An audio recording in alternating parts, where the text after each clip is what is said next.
하나님 말씀 신약성경 히브리서입니다.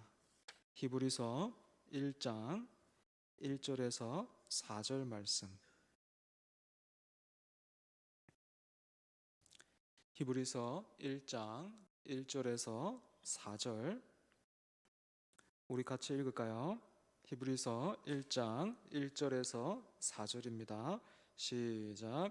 옛적에 선지자들을 통하여 여러 부분과 여러 모양으로 우리 조상들에게 말씀하신 하나님이 이 모든 날 마지막에는 아들을 통하여 우리에게 말씀하셨으니 이 아들을 만유의 상속자로 세우시고 또 그로 말미암아 모든 세계를 지으셨느니라.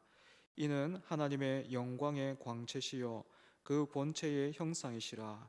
그의 능력의 말씀으로 만물을 붙드시며 죄를 정결하게 하는 일을 하시고 높은 곳에 계신 지극히 크신 이의 우편에 앉으셨느니라.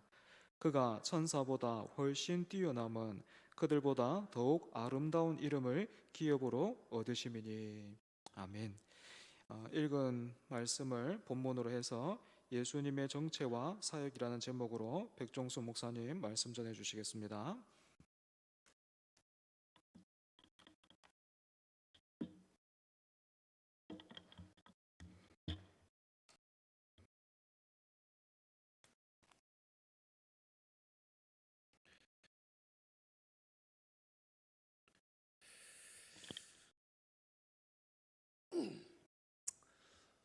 제가 룻기 강해를 마무리하기 전부터 큰 고민이 있었습니다. 룻기가 끝나고 나면 그 다음에는 어떤 성경을 가지고 강해를 해야 되나 그런 고민을 했었는데요. 꽤 심각하게 고민을 했었던 것 같습니다. 후보들이 여러 있었긴 했었지만 결정하기가 매우 어려웠습니다. 구약을 해야 되나 신약을 해야 되나. 담임 목사님이 이제 복음서 요한복음을 하고 있으니까 나는 서신서를 한번 해볼까, 아니면 구약의 역사서를 한번 달려볼까, 아니면 선지서를 해볼까. 룻기가 끝났으니까 역행이기는 하지만 그 시대의 배경이었던 사사기를 한번 해볼까, 진짜 고민이 많았었는데요. 결국 제가 선택한 것은 우리가 방금 읽었던 히브리서입니다. 이 히브리서는요, 요한계시록과 함께 신약 성경에서 가장 어려운 책으로 간주되는 책입니다. 그렇기 때문에 설교자 입장에서는 사실 굉장히 설교하기 부담스러운 책입니다. 몇 년 전에도 제가 이 히브리서 한번 설교해보자 싶어가지고 관련된 책을 여러 권 사서 설교해보려다가 내용이 너무 어려워가지고 잠정 보류시킨 적이 있었는데, 그 보류가 이제 여기까지 이어져서 오늘 제가 크게 하나님께 감동이 되어서 드디어 용기를 내서 히브리서를 설교하고자 합니다. 탁월하게 멋지게 설교하진 못하더라도 기도하면서 성실하게 준비하여서 바르게는 전해보자, 그런 나름의 목표를 가지고 히브리서 강의를 시작해 보려고 합니다. 감히 제가 기대하는 것은 저와 여러분 모두에게 큰 영적인 유익이 있었으면 좋겠고요. 특별히 이 히브리서라는 책은요, 예수님의 우월성이라고 하는 큰 주제를 담고 있는데요. 히브리서를 공부하면 할수록 우리 모두가 예수님을 더욱 사랑하게 되고 또 예수님을 더 잘 믿게 되고 예수님을 더 닮아가는 그런 은혜가 있기를 주님의 이름으로 축복드립니다. 이 히브리서가 어려운 책이라고 간주되는 이유가 무엇이겠습니까? 그 이유를 좀 살펴보면요, 이 히브리서가 굉장히 모호한 책입니다. 저자가 누군지, 독자들은 또 누군지, 쓰여진 기록 연대는 언젠지, 또 장르는 어떤 것인지에 대해서 명확하게 말할 수 없는 책입니다. 그래서 사람들은 이 히브리서를 가리켜서 멜기세덱과 같은 책이다, 그렇게 말합니다. 멜기세덱 누굽니까? 나중에 뒤에 가면 배우겠지만 이 멜기세덱을 가리켜서 성경이 이렇게 이야기를 하고 있습니다. 그는 아버지도 없고 어머니도 없고 족보도 없고 시작한 날도 없고 생명의 끝도 없어 하나님의 아들과 닮아서 항상 제사장으로 있느니라, 그렇게 얘기를 하고 있는데요. 쉽게 말하면 이 사람 누군지 정확히 모르겠다, 이 말이죠. 히브리서가 바로 그러한 책이라는 말입니다. 그래서 어렵다라는 뜻인데요, 이 이유뿐만 아니라 히브리서가 다루고 있는 내용이 오늘날 저와 여러분과 같은 독자들을 힘들게 만듭니다. 특히 우리 같은 현대인들은 구약의 제사, 성전, 성막 이런 거 나오면 일단 부담을 느낍니다. 현대인들의 삶과 너무나도 동떨어져 있기 때문에 앞에서 설교자가 아무리 열심히 설명을 해도 크게 이 사실이 와닿지가 않습니다. 그런데 이 히브리서가 구약의 제사제도나 성막에 대해서 많은 부분을 할애하고 있다는 거예요.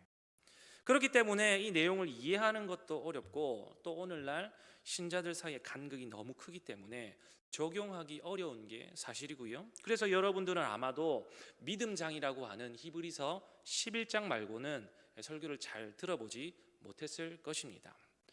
그럼에도 불구하고 제가 이 히브리서를 강의하려고 하는 이유, 또는 우리가 이것을 같이 공부해야 하는 이유는 무엇이냐면, 이 히브리서는 예수 그리스도의 구원 사건이 가지는 그 의미에 대해서 매우 체계적으로 다루고 있기 때문에 그렇습니다. 구약 제사의 배경에서 예수님의 죽음을 집중적으로 설명하고 있는 유일한 책이라고 말씀드릴 수 있겠습니다. 뿐만 아니라 구약과 신약의 이 상관관계를 대단히 잘 보여주는 책인데요.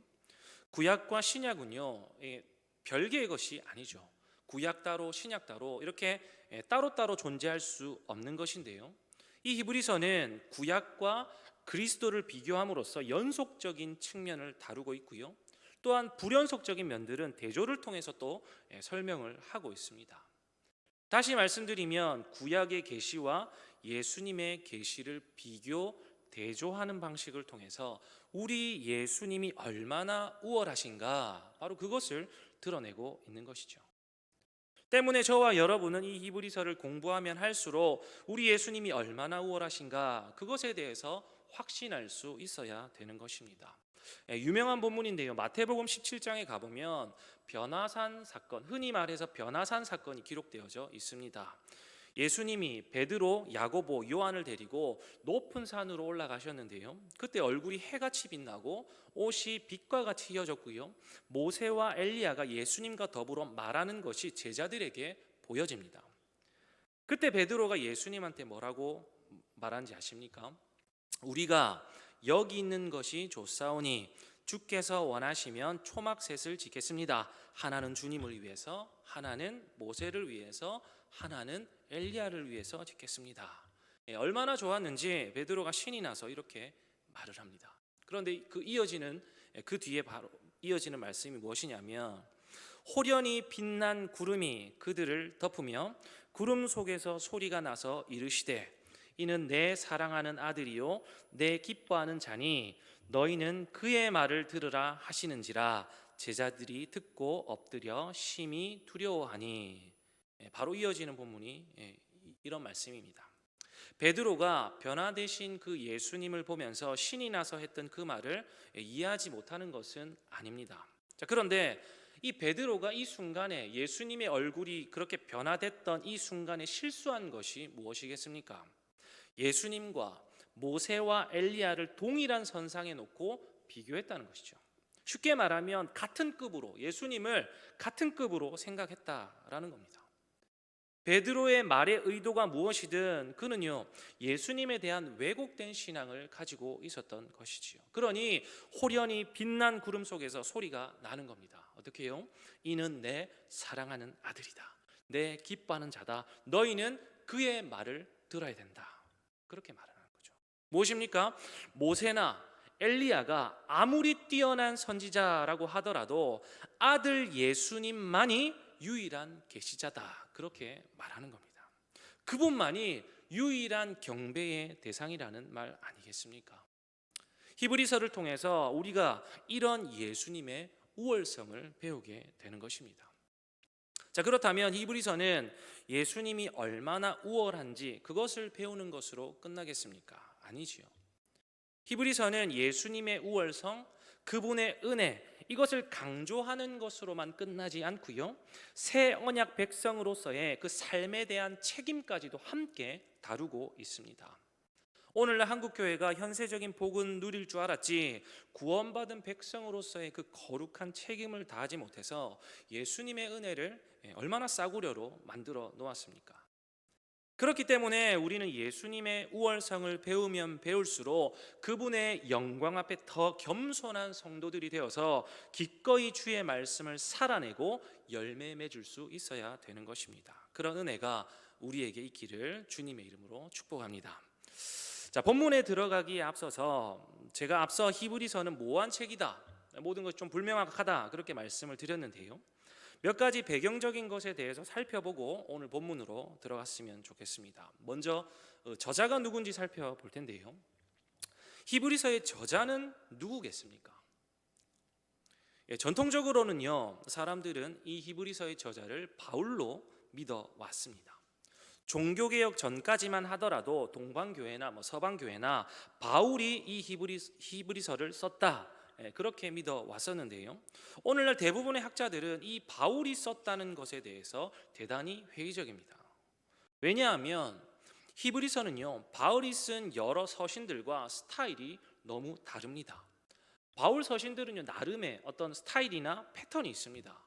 꼭 바울 자기가 썼다는 사실, 그리고 수신자가 누구인지를 밝히고요, 인사말이나 축도 같은 것이 꼭 기록되어져 있습니다. 바울 서신을 읽어보시면 이런 패턴들을 금방 헤아릴 수 있을 것입니다. 그런데 히브리서는요, 일반적인 바울의 스타일과 너무 다르다는 것이죠. 그래서 종교개혁 이후부터는 다양한 주장들이 제시가 되고요, 아직도 이 히브리서의 저자는 누구다라고 확정짓지 못하고 있습니다.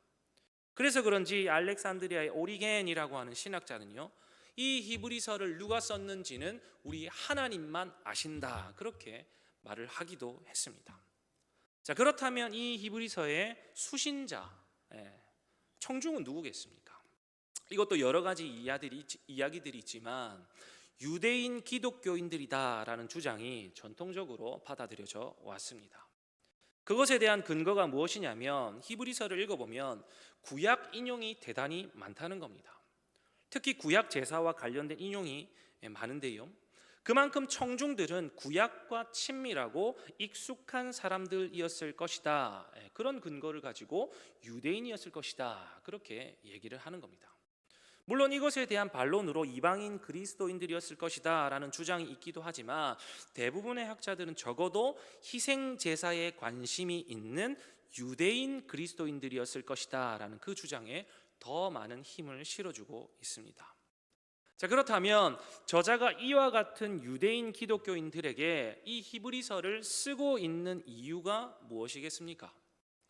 그것은 이 사람들이 어떤 상황에 처해 있었는가, 그것과 관련이 있는데요, 청중의 상황과 그들이 처해 있는 문제가 곧 이 히브리서의 저작 목적이라고 할 수 있겠습니다. 흔히 히브리서가 쓰여진 연대를요, 주후 AD 60년에서 100년 사이로 잡습니다. 이것도 굉장히 모호하죠.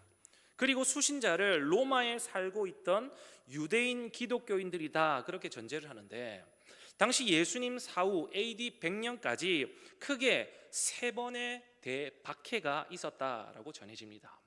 49년 발음도 어렵네요. 클라우디우스, 그리고 64년에 네로 황제, 그리고 90년대에서는 도미티아누스 이 황제의 박해까지, 이 3번의 큰 기독교인 박해가 있었다라고 합니다. 정확하게 어떤 황제의 핍박 가운데 이 히브리서가 쓰여졌는지에 대해서는 불확실하지만 어쨌든 기독교에 대한 핍박과 박해로 인해서 믿음을 포기하고 유대교로 다시 돌아가려고 하는 사람들이 생겨나게 되었습니다. 히브리서 2장 1절에 가보면 이런 말씀이 있는데요, 그러므로 우리는 들은 것에 더욱 유념함으로 우리가 흘러 떠내려가지 않도록 함이 마땅하니라. 2장 1절에 이런 본문이 기록되어져 있습니다. 당시 유대인 기독교인들이 핍박과 또한 어떤 유혹을 통해서 그들이 가졌던 기독교 신앙에서 미끄러져 떠내려가고 있었던 것이죠. 고난에 대한 두려움, 또한 유대교에 대한 미련과 유혹으로 인해서 흔들리고 있는 사람들이 있었다라는 것인데요, 바로 그 사람들의 신앙을 바로잡기 위한 목적을 가지고 이 히브리서가 쓰여졌다라는 것입니다. 그러니까 이 히브리서는요, 장르로 치자면 서신적 형식을 띠는 권면적인 설교다, 그렇게 말할 수 있겠습니다. 영적으로 둔감해진 사람들, 영적인 초보자들, 다시 유대교로 돌아가려고 하는 사람들, 또 고난 때문에 무서워하고 있는 사람들. 히브리서는요, 그리스도의 사역이 얼마나 위대한지, 그분이 얼마나 우월하신지를 권면하면서 성도들에게 떠내려가지 말 것을 강력하게 촉구하고 있는 것이죠. 저와 여러분도 이 저자의 권면을 통해서 우리의 신앙생활에서 오는 여러 가지 고난과 유혹 속에서 결코 떠내려가지 않고 견고한 믿음으로 승리할 수 있기를 간절히 바랍니다. 자, 이제 본문으로 들어가 볼 텐데요. 잘 듣고 계시죠? 저 혼자 하고 있는 거 아니죠? 예. 자, 이제 본문으로 들어가 볼 텐데요. 오늘 우리가 읽은 4절까지의 본문이 이 히브리서의 서론이 되는 본문입니다. 원어 성경으로 보면요, 이 4절까지가 한 문장으로 되어 있습니다. 때문에 제가 오늘 본문을 4절까지 끄는 것인데요. 1절부터 2절 상반절을 먼저 보시면요, 이 본문에 하나님이 누구신가, 바로 그것에 대해서 기록되어져 있습니다. 우리 하나님 어떤 하나님이십니까? 본문은요, 말씀하시는 하나님이다, 그렇게 소개를 하고 있습니다. 1절과 2절을 비교하면서 보셔야 되는데요, 말씀하시는 하나님이라고 하는 주체는요 동일하게 기록됩니다. 그런데 1절과 2절은요 분명히 차이가 있는데요, 하나님이 백성들에게 계시하는 방법에 차이가 있습니다. 어떤 차이겠습니까? 1절에서는 옛적에 선지자들을 통하여 여러 부분과 여러 모양으로 우리 조상들에게 말씀하신 하나님이 그렇게 기록되어져 있습니다. 옛적, 언제입니까? 구약 시대를 말하는 거죠. 그때에 주어진 계시의 그 다양함에 대해서 말씀하고 있는데요, 우리가 알고 있는 것처럼 구약에서는요 여러 선지자들을 통해서 하나님이 이스라엘 백성들에게 대단히 자주 말씀하셨습니다. 여러 부분으로, 여러 모양으로. 하나님이 그렇게 여러 번 말씀하셨다라는 이 말씀, 어떻게 이해를 하면 되겠습니까? 앞으로 우리가 살펴보겠지만 히브리서에서 복수의 개념은요 불완전성을 내포하고 있습니다. 쉽게 말하면 많다고 좋은 게 아니라는 것이죠. 우리가 잘 알고 있듯이 구약에서 많은 제사장들, 많은 제사와 계시들이 있었다라고 하는 것은요 그것이 완전히 이루어지지 않았다라는 것을 의미하는 것입니다. 한 번의 계시로 끝났으면 더 이상 말씀하실 필요가 없었을 것입니다.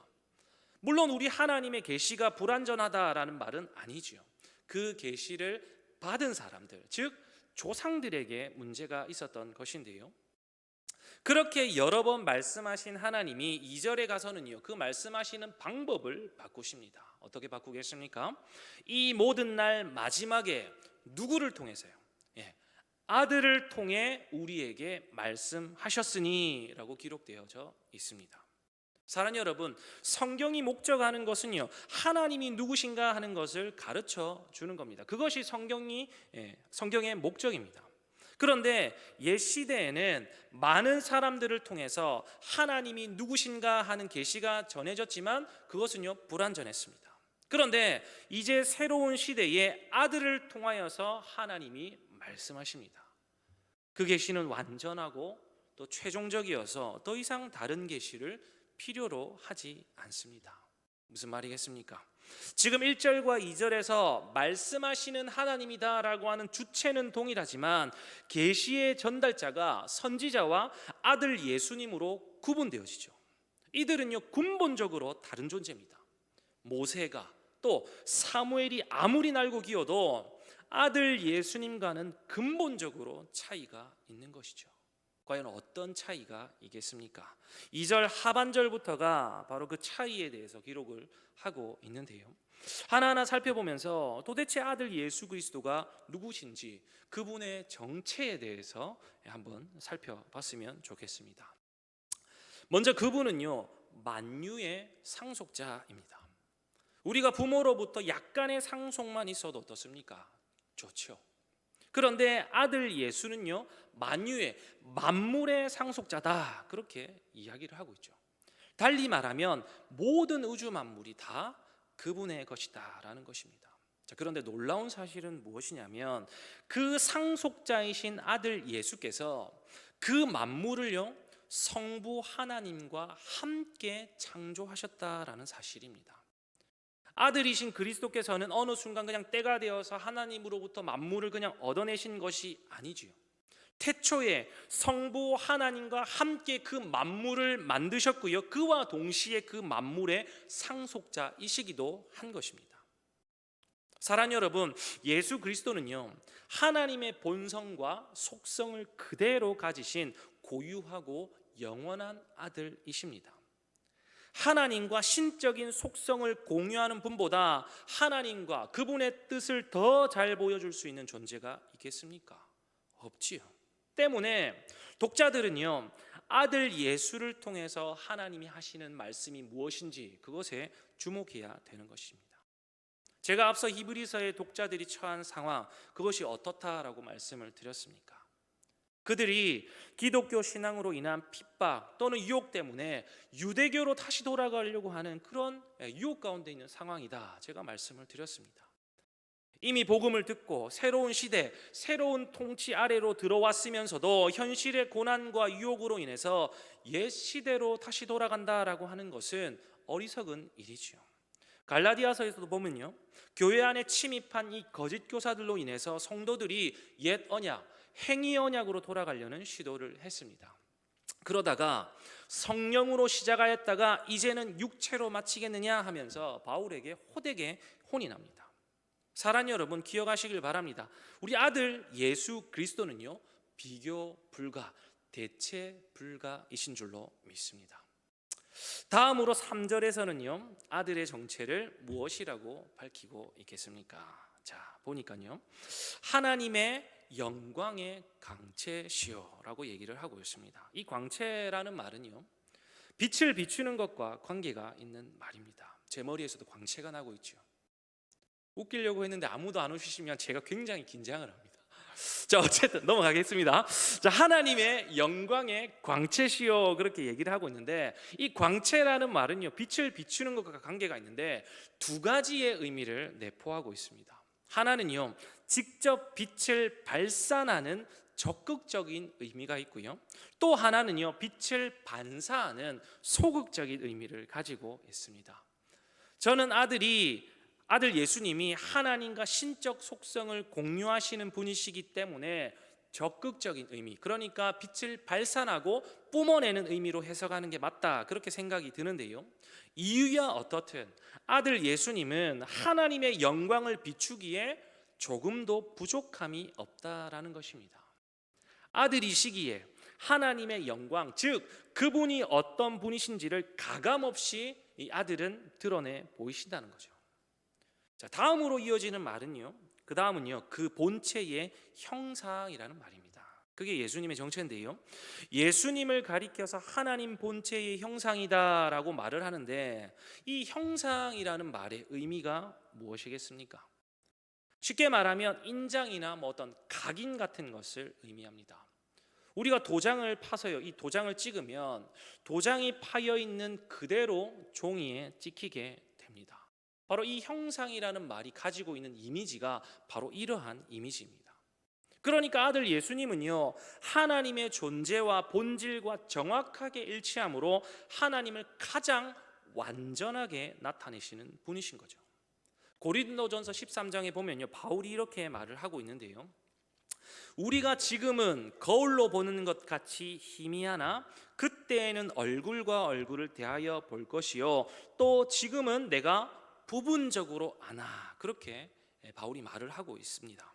당시 거울은요, 오늘날처럼 사물을요 그대로 보여주지 않았습니다. 희미하게 형상만 비출 뿐이었죠. 바울이 하고 있는 이 말의 핵심은 무엇이냐면, 우리가 이 땅에서는 하나님을 아는 것이 불완전하다라는 말일 것입니다.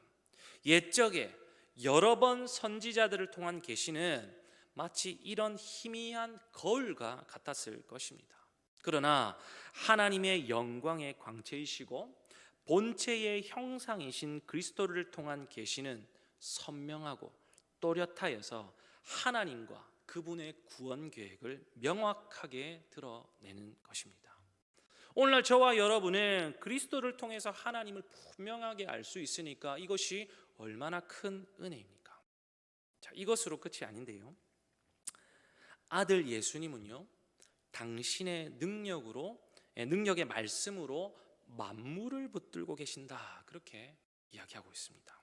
온 세상은요 아들을 통해 지어졌을 뿐만 아니라 아들을 통해서 지속되는 겁니다. 예전에 어떤 사람들은요 하나님이 이 우주 만물을 창조하시고 나서 더 이상 이 피조 세계에 간섭하지 않으신다라고 믿었습니다. 이것을 이신론이라고 얘기를 하는데요, 이것은 사실이 아니죠.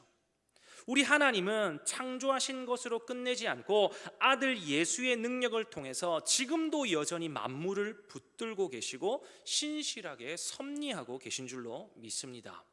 예수님의 뜻에 전적으로 이 피조 세계가 의존되어 있다라는 말이겠죠. 이것이 바로 아들 예수님의 정체라는 겁니다.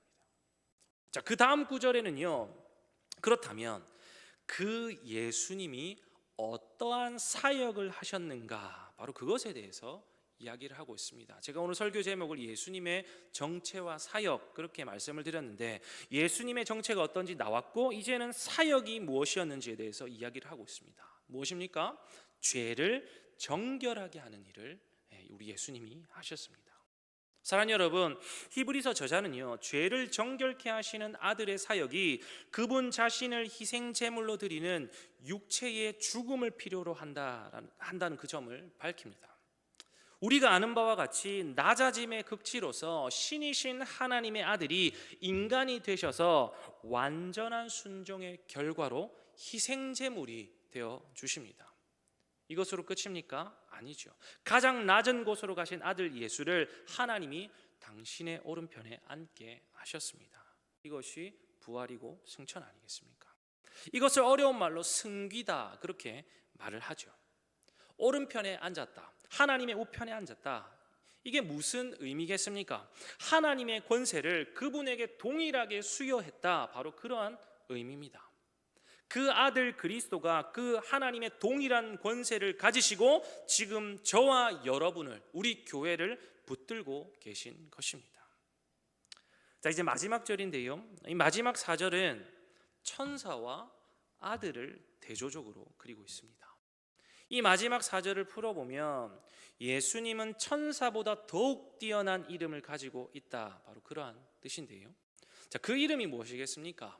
천사보다 뛰어난 이름, 하나님의 아들이다라는 이름입니다. 사랑하는 여러분, 천사들은요 모세 율법의 중개자들이었습니다. 자, 그런데 본문은요 아들이 천사들보다 탁월하다는 것을 강조하면서 예수님은 모세의 율법과 시내산 언약보다 탁월하시다라는 것을 말하고 있는 것이죠. 아까 주님을 위해, 모세를 위해, 엘리야를 위해 초막 3개 짓겠다던 베드로가 새겨들어야 할 그런 말씀 아니겠습니까? 베드로뿐만 아니라요 히브리서 당시 독자들도 더 열등한 존재를 헌신과 경배의 대상으로 생각을 했습니다. 모세율법이죠. 옛 언약으로 돌아가려고 했던 것입니다. 사랑하는 여러분, 히브리서 저자는요 서론에서부터 독자들에게 확실히 못을 받고 있습니다. 그분이 어떤 분이신지, 그분의 사역이 무엇인지를 명확하게 전달하는 것을 통해서 대체 불가, 비교 불가, 누구보다 우월한 아들 예수 그리스도만이 우리의 유일한 경배의 대상이다라는 것을 선언하고 있는 것이죠. 오늘 저와 여러분은요 이 말씀 앞에서 스스로의 신앙을 돌아보셔야 되는 겁니다.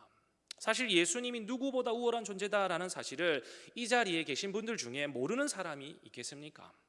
처음 듣는 말도 아니죠.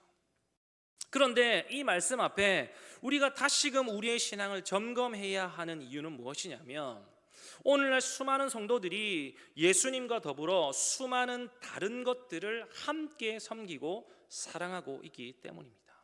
이 사실을 우리가 부인할 수 없는 것이죠.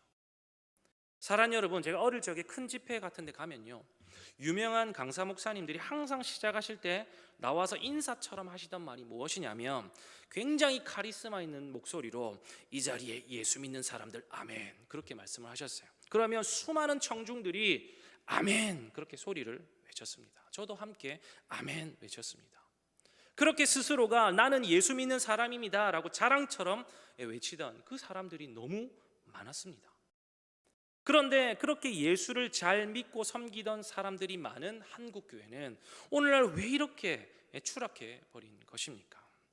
예수님도 잘 믿는데 더불어 세상도 같이 믿고 섬겨서 그런 것은 아닐까, 그런 생각을 하게 됩니다. 제가 20대 때 인도에 3주 정도 단기 선교를 간 적이 있었는데요. 그때 이 현지인 선교사님과 함께 그 힌두교 성지에 간 적이 있었습니다. 힌두교는요, 좀 특이하면 죄다 신이 되는 종교입니다. 뭐 동네에 온천 터졌다 그럼 온천신 되는 거고요. 지나가는 고양이가 눈빛이 좀 이상하다 그럼 고양이 신 되는 겁니다. 그게 힌두교입니다. 자, 그 중에서 대표적인 신들이 있었는데요. 그 신들만 뽑아서 사진을 그 액자에 넣어서 서열대로 이렇게 전시를 해 놓았습니다. 흥미로웠던 것은 무엇이냐면 두 번째 걸려있던 사진이 누구였냐면 바로 예수님의 사진이었습니다. 그러니까 두 번째가 예수님인 거죠, 힌두교에서.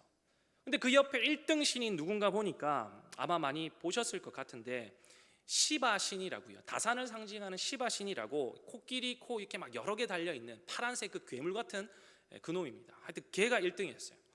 그거 보니까 이 기독교인으로서 얼마나 화가 납니까? 제가 숙소로 돌아오는 길에 영어로 얘기해야 되니까 말을 잘 못하고 있다가 그래도 한마디를 했습니다. 영어로 했는데요. Jesus is number one 이렇게 제가 얘기를 했습니다. 어눌한 말로. 영어 잘 못하니까 뭐 더 이상 할 말이 없더라고요. 그래서 Jesus is number one 그렇게 얘기를 했어요. 그러니까 선교사님이 정색을 하시면서 저한테 뭐라고 한 줄 아십니까? No, just one 그렇게 말씀을 하셨어요. 이게 무슨 뜻입니까? 하나밖에 없다는 말이죠. 그 많은 수많은 신들 사진을 걸어 놓았지만 유일한 신은 예수님밖에 없다라는 의미로 저한테 just one 그렇게 말씀하셨습니다. 얼마나 부끄럽든지요. 영어도 못하는데 신앙도 없는 것 같아가지고 얼마나 부끄러웠는지 모릅니다. 제가 선교사님한테 넘버원 말했던 것이 왜 틀린 말이 되는 겁니까? 넘버원이 있으면 넘버 투도 있고 넘버 쓰리도 있고 다 인정하는 말이 되는 거잖아요. 그러면 제가 그 잡신들 인정하는 꼴이 되는 겁니다. 그러니 선교사님이 저의 그런 실수를 바로 잡아주셨던 거예요. 이 땅의 신은 예수밖에 없다.